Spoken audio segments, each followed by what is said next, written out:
उर्मिला, मांडवी तथा श्रुतकीर्ति आदि का गर्भवती होना। पुत्र जन्म। श्री रामदास जी कहते हैं, कुछ काल बाद उर्मिला, मांडवी तथा श्रुतकीर्ति ने साथ साथ गर्भ धारण किया। सीता ने इस समय पर बड़ी खुशहाली की और राम ने विधि पूर्वक पुंसवन आदि संस्कार किए।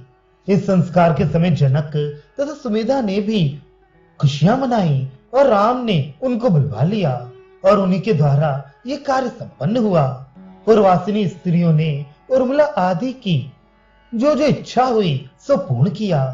राम ने इस प्रकार उत्सव करके अनेक तरह के वस्त्र आभूषण दिए।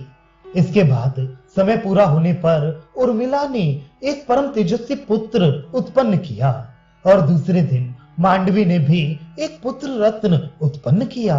इसके अनंतर श्रुतकीर्ति के एक साथ दो पुत्र उत्पन्न हुए। कुछ दिनों बाद उर्मिला ने एक दूसरा पुत्र और उत्पन्न किया। इसी प्रकार कालांतर में मांडवी के भी एक और पुत्र हुआ। राम ने अपने कुलगुरु वशिष्ठ के साथ उन पुत्रों का जातक्रम आदि संस्कार किया। लक्ष्मण के ज्येष्ठ पुत्र का नाम अंगद और दूसरे बेटे का नाम चित्रकेतु पड़ा। मांडवी के ज्येष्ठ पुत्र का नाम पुष्कर तथा कनिष्ठ का नाम तक्ष पड़ा। इसी तरह श्रुतकीर्ति के ज्येष्ठ पुत्र का नाम सुबाहु तथा कनिष्ठ बेटे का नाम युगकेतु पड़ा। गुरु वशिष्ठ ने विधि पूर्वक सबका नामकरण आदि संस्कार किया। हे शिष्य, यहाँ पर मैंने तुम्हें संक्षेप में ही एक पुत्र का नाम बतलाया है।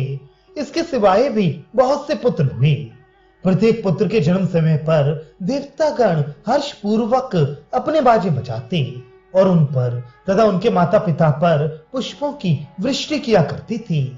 रामचंद्र जी के आज्ञा अनुसार राजद्वार पर बड़े बड़े उत्सव रचाए जाते, नए नए बाजे बजते और नर्तकियां नृत्य करती थीं।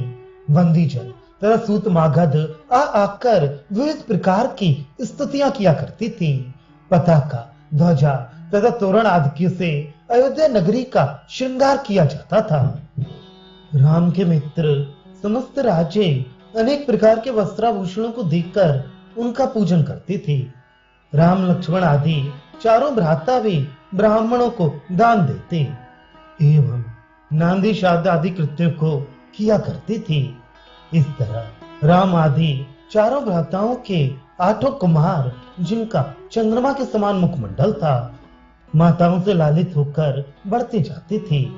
सोने के जंजीरों से बंधे हुए एवं तरह तरह के रत्नों से सुसज्जित पालनों पर वे आनंद की किलकारियां भरा करते थे।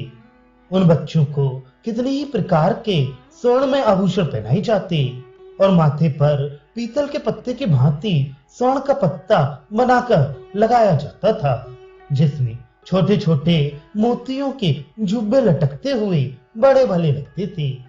गले में रत्नों और मणियों के समूह के बीच में व्याघ्र का नख शोभायमान हो रहा था। कानों में स्वर्ण के कुंडल झूलते रहते थे और उनमें लगा हुआ हीरा प्रकाशित हो रहा था। रुनझुन करती हुई मणियों की करधनी पड़ी थी। हाथों में कंगन तथा विजयठ अपना असाधारण निखार दिखा रहा था। जिस समय वे बच्चे तनिक मुस्कुरा देते तो इंद्रनील मणि के समान उनके छोटे छोटे दांत दिखने लगते थे। हाथ और पैर के सहारे आंगन में रेंगते हुए वे बालक नाना प्रकार के बाल विनोद, तरह तरह की चालें, मुख चुंबन, बालकों में कृत्रिम युद्ध और मीठी मीठी बोली से अपने माता पिता को आनंदित करते रहते थे। कुछ दिनों बाद वे अच्छे अच्छे वस्त्राभूषण पहनकर राजसभा में जाते और वहां नियमतः रामचंद्र को प्रणाम करके अपने आसन पर बैठ जाते थे।